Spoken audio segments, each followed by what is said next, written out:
ኤክስፒሪየንስ ያለው ሰው እኮ መከራከር አይጠበቅበትም። ኦኬ እንሂድ ነው የሚለው። በቃ አለቀ። አንተ በምትፈልግ ጊዜና አንተ ደስ ባለ ጊዜ ደግሞ እኔ ማድረግ ግዴታ የለብኝም እያልኩ ነው። አንተ በምትፈልገው ጊዜ ያንተን ሀሳብ የመሙላት ግዴታ የለብኝም እያልኩ ነው። አቶ አብርሃም ግን በቀደም ዕለት አትድረሽብኝ አልደርስብሽም፣ አንቺ የራስሽን ኑሮ ኑሪ፣ እኔም ከራሴ ከፍቅረኛዬ ጋር የራሴን ኑሮ ኖራለሁ ብለህ ሰደህ ስታበቃ ትናንትና ምን አስጠራ? ሁለተኛ ደግሞ ስለ እርግዝናው አንተ ምን አገባህ ማለት ነው። ባለፈው ዕለት ሩታ እርጉዝ ነኝ ብለህ የመጣሽ ቀን ካስታወስክ ማለት ለነገሩ አንተ አታስታውስም። የሆነ ነገርማ ሆኖብሃል። ና እንሂድ እንመርመር፣ ካላመንከኝ አንተ ከምትፈልገው ሆስፒታል አንተ በምታምነው ሆስፒታል ሄጄ መረመርልሃለሁ ስትልህ ነበረ። አልሄድም እንደፈለግሽ ብላት ነበረ። ዛሬ መልሰህ በቃ ሩታን በምን ልጥራት፣ ሩታን በምን ጠርቼ አይኗን ልያት። በነገራችን ላይ ስለምትናፍቅህ እኮ ነው ማለት ነው። ምና ደግሞ ሄርሜ ብለህ ልትሞት ነው እሳ። እንዲህ ይቺ ልጅ ምን የሆነ ነገር አድርጋብሃለች እንዴ? በቃ ሄርሜ ብሎ ሊሞት ነው እንግዲህ። ሩታን ትናንትና ጠርቶ እኔ እንጅ እንመርመር፣ የባለፈው እርጉዝ ነኝ ብለሽ ነበረ እና እርግዝናው የት ደረሰ ብሎ እንግዲህ ከስንት ወር በኋላ 1 ወር ምናምን ነገር ይሆነዋል መሰለኝ ይሄን ነገር አስታውሶ። በነገራችን ላይ አብርሽ አላስታወሰው። ማን ያስታወሰው? ውሽሚት ናት ማለት ነው። ውሽሚት እኮ ቀናቷ አሁን ሩታ አረገዝኩ የእውነት እርጉዝና ከሆነች ይቺ ውሽሚትስ አርግዛ አይደለ? እኔም አርግዤ እሱም አርግዞ የውሽሚትን ስላላገባ ስለዚህ ወደ ሩታ ይመለሳል ብላ ፈርታ ነው መሰለኝ ማለት ነው። እኔ እንዳሰብኩት አይቀርልሽም። ሩታ እርጉዝ ናትኝ። ወደድሽም ጠላሽም ሩታ እርጉዝ ናት። ከፈለግሽም ደግሞ ብታረግዥም ባታረግዥም ሩታ ብታረግዝም ባታረግዝም ወደ ሚስቱ ወደ ቀድሞ ሚስቱ መመለሱ አይቀርም። እሺ የልጁ አባት ነው። አንቺ ቴክስት ተላከልሽ አልተላከልሽ ምን አገባት ሩታ? እንዲሁ ሩታ ደግ አረግሻቸው። ወላይ ቅንጥቅንጣቸው ወላይ እኮ በጣም ነው የምትመቸኝ የሩታ መልሷ። አያገባህም አለችው ማለት ነው። ሁለተኛ ደግሞ እኔ የጠራሁሽ አንቺን ነው ብለሃለኝ አይደለም? እሺ አንተ ሩታን ብቻ ከጠራት ይህ ጉዳይ ሩታ እንዳለች ያንተና የእሷ ጉዳይ ብቻ ከሆነ ሄርሜላ ምን ልታረጋ መጣሃት? እኛ ምን አገባን? እንኳን ፍቅረኛና ማለት ነው እንኳን አንድ ፍቅረኛና 10 ፍቅረኛም ትሆንህ እና ስለዚህ ሩታም ደግሞ ከፈለገችው ሰው ጋር መምጣት አለባት፣ ካመነችው ሰው ጋር። አሰላሙ አለይኩም ወረህመቱላሂ ወበረከቱ። ውድን የተከበራችሁ ቤተሰብ እንዴት ናችሁ? አለሁን የደህና ነኝ አልሐምዱሊላህ። እንግዲህ ማነው ወይዘሮ አብርሽ ልለው ነበረ። አቶ አብርሽ በቀደም ሩታን አትድረሽብኝ አልደርስብሽም፣ የራሽን ኑሮ ኑሪ፣ የምትፈልጊው ነገር ካለሽ ጠይቂኝ እረዳሻለሁ ምናምናም ነገር ሲል ነበረ። ሩታ በነገራችን ላይ ከአንተ ምንም አትፈልግም። እሺ አንተ ከሩታ ብትፈልግ እንጂ ሩታ አንተን ብታግዛት እንጂ እሷን ብልሃለች። በቀደም ዕለት አልፈልግሽም ብለህ እንዲሁ እሷን ካላየሃት እሷን ካልጠራሃት፣ በነገራችን ላይ ሩታ ከሌለች ያው ምንም ነገር የለም። ይሄን ነገር ያው የወደዳችሁ ማለት እየመረራችሁም ቢሆን ዋጡት ማለት ነው። እና ስለዚህ በቀደም ዕለት እንደዚያ ሰደህ ስታበቃ ዛሬ ደግሞ ሄርሚ ይሄ ምንድነው ቴክስት እየተላከላት ለሄርሜላ እንደው ማነው ቴክስት የሚልክባት? እኔው አይ ፍሬው እኮ አንዳንዴ ወላሂ ይመቸኛል ማለት ነው። ፍሬው ዝም ብሎ ሰው የሆነ ነገር አንዳንድ ነገር ይሰድቡታል እንጂ የሚናገረው ነገር እኮ ትክክል ነው። አብርሽ ነው ሴቶች እንዳይርቁት አለ አብርሽ ሴቶች እንዳይርቁት አብርሽ ነው ከሴቶች መድኃኒት የሚያደርግባቸው። ሩታም ሲጠራት ወደ አብርሽ ትሄዳለች። እንዲሁም እነ ሩታዬ አልፈልግም ብትይው የሆነ ነገርማ አድርጎባታል። ትክክል ነው። ከውሽሚት ላይም ደግሞ የሚለጠፍ የምትለጣጠፍበት የሆነ ነገር አብርሽ የሆነ ነገር እያደረገባቸው ነው። አሁን ሌላ ሴትም እኮ ቢሆን ማለት ነው ሌላ ቆንጅዬ ስዕል የመሰለች እንዲሁ ሴት ብትመጣም እኮ በቃ አብርሽ ከነካቸው እሱ እኮ በነገራችን ላይ ይናገራል። ሴቶች እያስቸገሩኝ ይላል።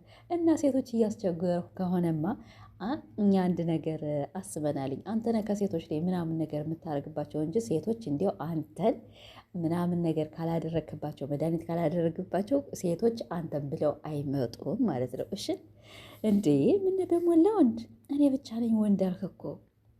ስለዚህ ሩታ የመመርመር ግዴታም የመሄድ ግዴታም የለባትም። ስለ ልጇ ደግሞ አርግዛ እስከምትወልድ ድረስ ልጅ ብለህ እስቲ እርግዝና ነሽ አንድ ቀን ከጎኗ ሆነህ እንደዚያ እርጉዝ ሆና ብቻዋን ቪዲዮ ስትሰራ ብቻዋን ስትሰቃይ ብቻ ብዙ ነገር ሆና ስትወልድ አይተናታልኝ አይደለ? ስለዚህ ግን ፈጣሪዋ ረድቷት የልጅ እናት ሆና እንዲሁም ልጇ በጣም ደስ የሚል በጣም በቀደም ቆንጅዬ ልጅ ያለች ብላ የውሽሚት መስከራላታለች አይደለ? አዎ ይሄ ምንድነው ከእናቲቱ ጠንካራነት ነው።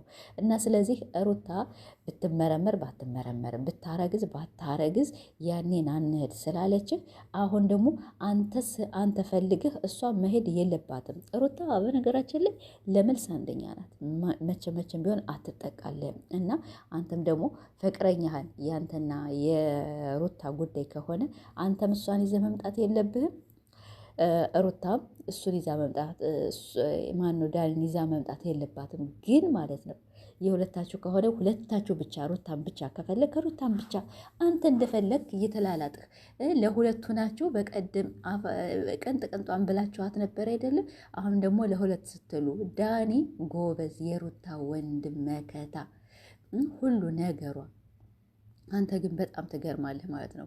እና ሩታዬ እንዳትመረመር የለት እና እንግዲህ ያለው ነገር ይሄ ነው። ካለ ሩታ መቼም እሱ ቪዲዮ አይሰራም።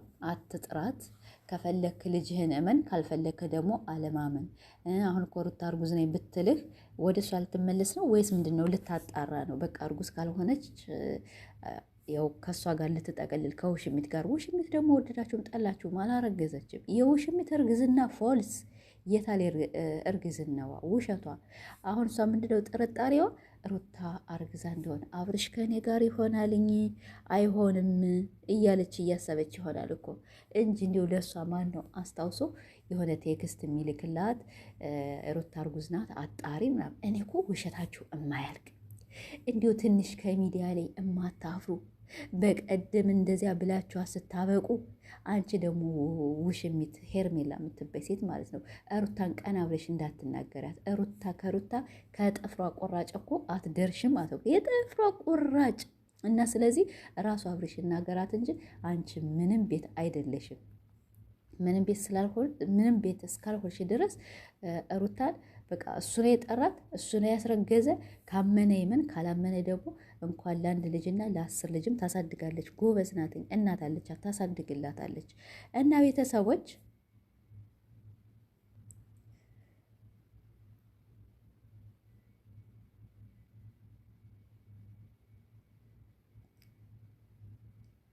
የራስክን እኮ ነው የምትናገር ማለት ነው አብርሽ። አንተ ከማንም ሴት ጋር ሄደህ እንደምትጋደም ሁሉ ያነ ሰውም ሄዶ ከሌላ ሰው ጋር ይተኛል ብሎ የሚያስብ ሰው ያንንም ሰው እንደ ራሱ ያስባል ማለት ነው። እንዲሁ ትንሽ ግን አይሰቀጥጥህም? በነገራችን ላይ ሁሌ አንተ አታፍርም፣ ሁሌ አይሰቀጥጥህም ስለምንልህ ምንም ነገር አታፍርም። የሆነ እፍረትህን ወደ ውጭ አውጥተኸዋል። አንዳንድ ሰዎች የሆነ ነገር የሚያፍረው አሉ። አብርሽ ግን በጭራሽ አያፍርም ማለት ነው። እና አሁንም ሩታን ጠንቅቀህ እያወካት ሩታ ናት ከሌላ ሰው ጋር ሄዳ የተጋደመች። እስቲ የሆነ ነገር እስቲ ሚስቴን እኔው ራሴ ተናግሬ ለአሰዳቢ ለምን ነው የምሰጣት ብለህ እሰብ እስቲ። ትንሽ የማሰብ አእምሮህን የሆነ ብሎኑን ትንሽዬ ከተዘጋ ማለት ነው ትንሽዬ ከፈት አድርገው ላላ አድርገው ማለት ነው እንዲሰራልህ። እና ስለዚህ ከሌላ አርግዘሽ በኋላ ደግሞ የኔ ያንተ ነው ብለሽ ትሰጭኛለሽ ብለህ አስበህ ነው። ሩታ ታውቃታለህ። እኛም 3 ዓመት 4 ዓመት ጠንቅቀን የምናውቃት ሴት ናትኝ። ከማንም ጋር ቪዲዮ ትሰራለች። አዎ ስራዋ ነው ቪዲዮ ከማንም ሰው ጋር የሚሰራ ነው። ስለዚህ ግን ከማንም ወንድ ጋር ስትላላጥ አላየናትም። ከማንም ጋር አንተን እንጂ ካገኘሁ ሴት ጋር ተጋድመህ ልጅ የምታመጣ አይደለም። እና እንግዲህ ሩታን በምን እናግኛት? በምን እንጥራት? በምን እናናዳት? እሷ የምትናደድ ሴት አይደለችም። ታናድዳለች፣ ጨጓራህን ትልጣችኋለች። እያንዳንዳቸው ኮሜንታተሮቹንም ቢሆን ማለት ሩታን የምትሳደቡ ሰዎች ገና ቀጥል ታደርጋቸዋለች። እናቱ አብርሽ እንግዲህ እንሂድ እንመርመር ብሏታል። ሩታም አልመረመርም ብላለች። ጀግና የጀግና ልጅ ማለት ነው። የሀብቴ ልጅ የልዑሌ እናት ህጅበት ሲጠራሽም ነይለት። ልክ ልኩን ስጭው፣ ወላሂ ልክ ልኩን ስጭው ማለት ነው። እና በንግግሩ በነገራችን ላይ ማለት ነው ሩታ ስትናገር ይሄ ዳኒ አንገቱን ይነቀንቃል። ለምን? የምትናገራቸው ቃላቶች የምታወጣቸው ቃላቶች በቃ አብርሽ እኮ የሆነ ንግግር ነገር ከኛ ራሱ አይሻልም። እኛ ከሰው ቤት የሆነ ካሜራ ጀርባ ሆነ ምናምን ነገር ትንሽ ችሎታ ልንችል እንችላለን። እሱ እኮ ምንም ንግግር አያውቅም። በነገራችን ላይ ወታደሮች ምንም ንግግር አያውቁም። እና ማንም እኔ ከሩታ ጋር ቪዲዮ ሲሰሩ በቃ የሩታ ንግግር በጣም ያስገርማቸዋል። የምታወጣቸውና የምትናገራቸው ልክ ልኩን ነው የምትነግረውና አንገቱ እንደዚህ ንቅንቅ ሲያደርገው ትክክል ነው ማለት ነው። እና ያለው ነገር ይሄ ነው። ለማንኛውም እንግዲህ ሰብስክራይብ፣ ላይክ እያደረጋችሁ እኛን ማበረታቱና የሩታ እርግዝና እንግዲህ ይሄን ይመስላል። ሩታ ልመረመርም ብላለች። እርግዝና ከሆነም ያው ታየዋለህ። ከ3 ወርና ከ4 ወር በኋላ እየገፋ ይሄዳል። ከሌለ ደግሞ ያው ምንም ነገር የለም። ይሄ ነገር ወደድክም ጠላህም የራስህ ነው። ሩታ ሀብቴ ከማንም ሰው ጋር ስትልከሰከሰ አላየናትም። አንተ ነህ እንጂ ልከስከሱ